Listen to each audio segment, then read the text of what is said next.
Hi, hello friends, welcome back to the Prime Content YouTube channel. Telangana కొత్త ration కార్డులపై కొత్త update అయితే వచ్చేసింది. ఇక వివరాల్లోకి వెళ్ళినట్లయితే తెలంగాణ కొత్త రేషన్ కార్డులపై బిగ్ అప్డేట్. రాష్ట్రంలో రేషన్ లబ్ధిదారుల సంఖ్య గణనీయంగా పెరిగింది. దీంతో లబ్ధిదారుల సంఖ్య 3 కోట్లను దాటింది.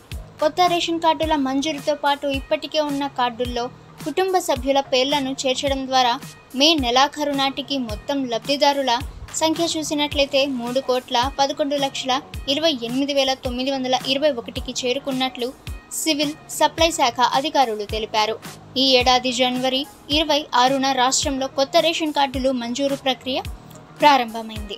ఇదే సమయంలో పాత కార్డుల్లో కొత్త పేర్లు నమోదుకు కూడా పౌర సరఫరాల శాఖ అవకాశం కల్పించింది.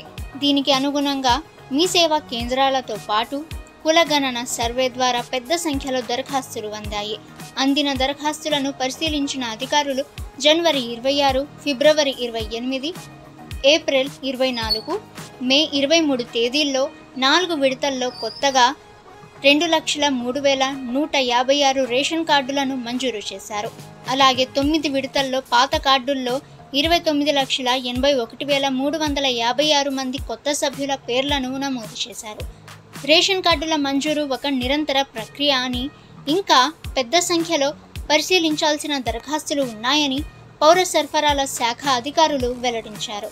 కొత్తగా మంజూరైన రేషన్ కార్డుల మంజూరు పత్రాలను స్థానిక మంత్రులు, ఎమ్మెల్యేల ద్వారా లబ్ధిదారులకు అందించాలని రాష్ట్ర ప్రభుత్వం యోచిస్తున్నట్లు సమాచారం.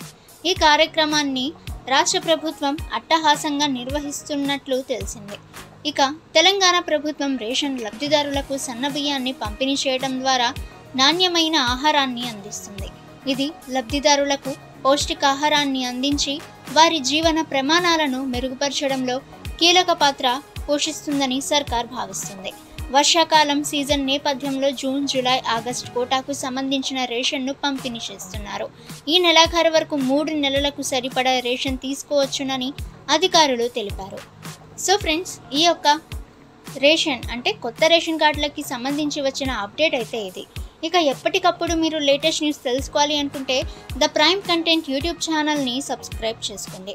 అలాగే ఫ్రెండ్స్, ఈ యొక్క సమాచారాన్ని మీ ఫ్రెండ్స్ అండ్ ఫ్యామిలీకి కూడా షేర్ చేయండి. మీకేమైనా సందేహాలున్నా, సూచనలున్నా కామెంట్ సెక్షన్లో కామెంట్ చేయండి. ఇక ఫ్రెండ్స్, నెక్స్ట్ వీడియోలో కలుసుకుందాము.